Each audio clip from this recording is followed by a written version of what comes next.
going on, guys? It's your boy Neo of KaiserBeat.com. I'm curious, what do you think of Savage Mode 2? It's definitely not a 10 out of 10 album for me. The thing that I appreciate the most about the album is how cinematic it is. It's crazy that they got Morgan Freeman to do the narration throughout the album, so I really appreciate how well it's put together. And like I said, the cinematic and the dark qualities. Overall, I respect 21 Savage for kind of stepping out of his comfort zone and trying different styles. I don't know what I would give it yet, but comment down what you would rate it out of 10 down below. That being said, I'm going to show you guys how Metro Boomin and Southside make cinematic and orchestral beats for 21 Savage. As our reference, we're going to be using Glock in My Lap. I think that's the name of the song. That's like one of the hardest tracks from the album and maybe my favorite. So without further ado, let's get into it.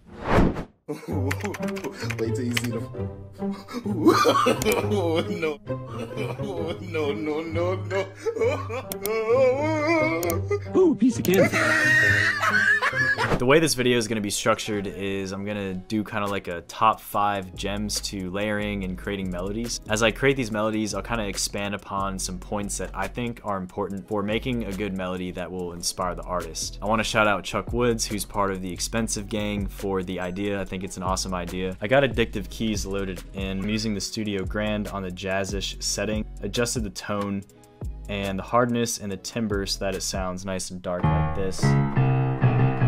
BPM of this beat's going to be 130. Scale that we're going to be using today is in the minor harmonic. We'll be doing it in A sharp. Let's go to scale highlighting and find the minor harmonic. There we go. First obvious key for melodies is simplicity. Personally, I struggle with this the most because I grew up playing classical music. So whenever I'm making a beat, I have a tendency of trying to let the melodies lead everything, but the reality is the artist is supposed to take reins of the beat. So this is something that I'm constantly trying to work on. So what I'm going to do is just start off with very simple piano notes. You know, you can find your root notes like this.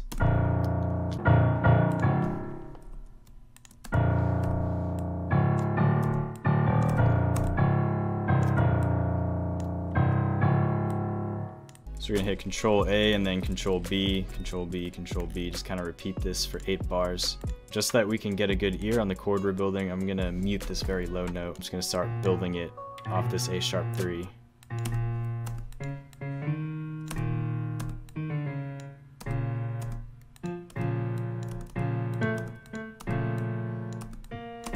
So I'm going to mute this A sharp 3, I'll keep that C sharp 4. Let's see what happens when I move this F4 up an octave. We're just messing with the voicings of the chord right now. And then we can hit the Alt S tool for the strum.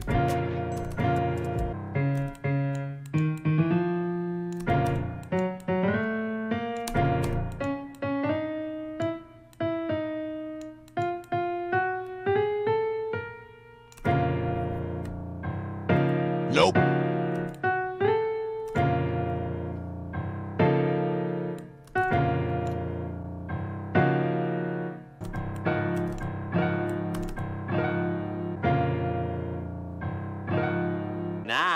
Focus on the piano is more on the low end, so you want to make sure that you're cutting out all the bad frequencies. And then my RC20 settings, I use the air distortion.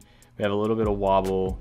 We actually cut off a good bit of that high end for the reasons I just explained. The tone I kind of left as is, and I turned the gain down a little bit. The second gem that I want to drop is about melodies and counter melodies. It's okay to have multiple counter melodies, but you never want to have more than one melody and one counter melody playing at the same time. The second thing I want to say about that, there is in fact a formula or like a pair of instruments that just go well together no matter what. In this beat, it's gonna be piano and strings because we're doing this orchestral thing. It's for 21 Savage. Pyrex type beats have guitar and flutes, you know, there's a very ethnic sound to that. Juice WRLD, Kid Laroi, it's gonna be guitar as a foundation, and you may have some synths that are acting as a counter melody. Mac Miller type beats, his sound evolved into that kind of jazzy lo-fi feel. So you're gonna have like Rhodes piano, you're gonna have electric piano or like a Wurlitzer or something, and then you may have strings on top of that. What I'm really trying to say is just understand your artist and know the 2 main instruments that they're comfortable making a song with. Now I want to introduce you to my friend. It's called SliceX Orchestra. It's by Roland. The coolest thing about this VST is that the producers who made the box by Roddy Ricch used one of the instruments from this VST. Everybody thinks that song was sampled, but they actually just used this Roland SliceX Orchestra. This really sounds like some Lord of the Rings stuff.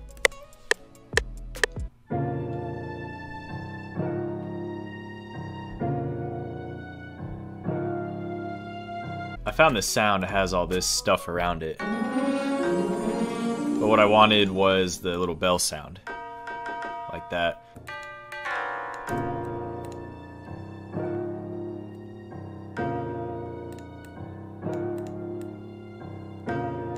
You could go in and try to make your own orchestral trills and accents and whatnot. I'm gonna see if I can save some time and find anything in arcade. We're definitely using that. The note I'm hitting was B. Alright. I pulled up another sample in arcade. It's called Suspense and Sorrow, which sounds like it's exactly what we need.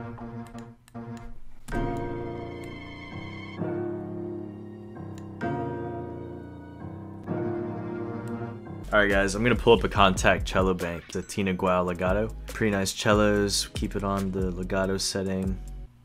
Boom, boom, boom.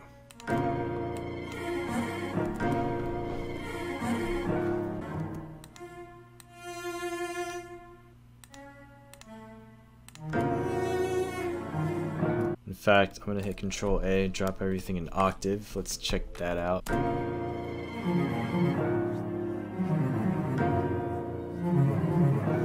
I'm gonna mute these notes because we have other trills running at the same time. Hey, there we go, son. Come on, let's get it. I selected this and I just hit shift and use my control wheel to just try to get the timing right because there was a little bit of delay when I was using the contact bank.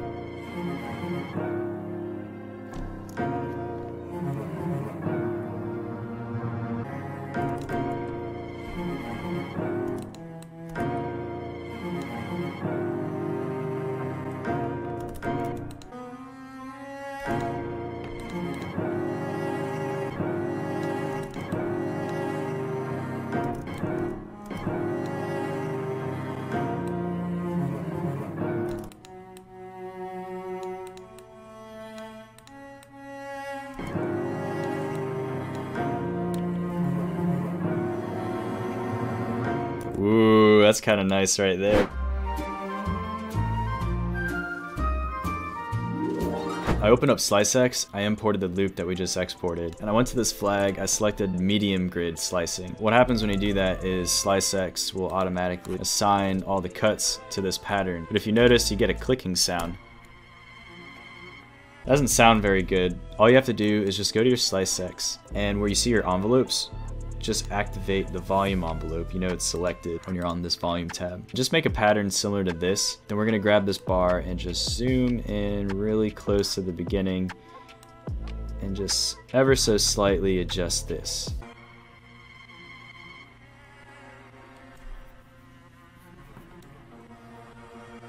The reason why I like bouncing on my melodies is you can strategically increase their pitch anytime you want to and decrease it anytime you want to. And this is all very useful when you have a repetitive melody.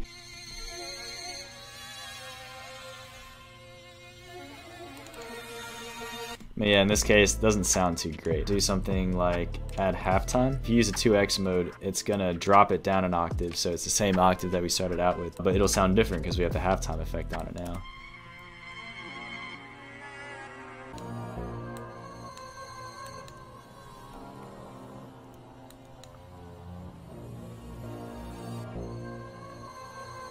Oh my god, that sounds scary. Hell, I don't even know if I want to use that. So, now we can get Omnisphere. Alright, let's pull this up. Get Omnisphere. Alright, this one's called the Air Pink Music Box. I just turned off the volume of this dream piano because all it was doing was just adding a bunch of weird atmosphere. I went to the arpeggiator and the clock, the timing I'm using is 1/32. The mode is down up. I just adjusted the length a little bit in the swing to give some character, and it sounds like this.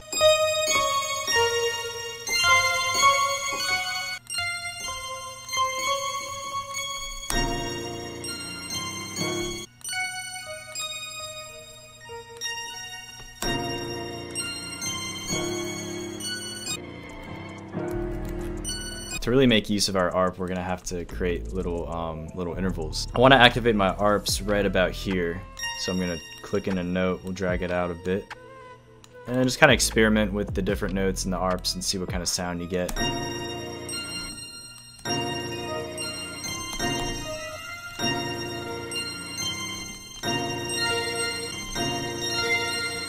gonna go back to my patch and pull the release down some.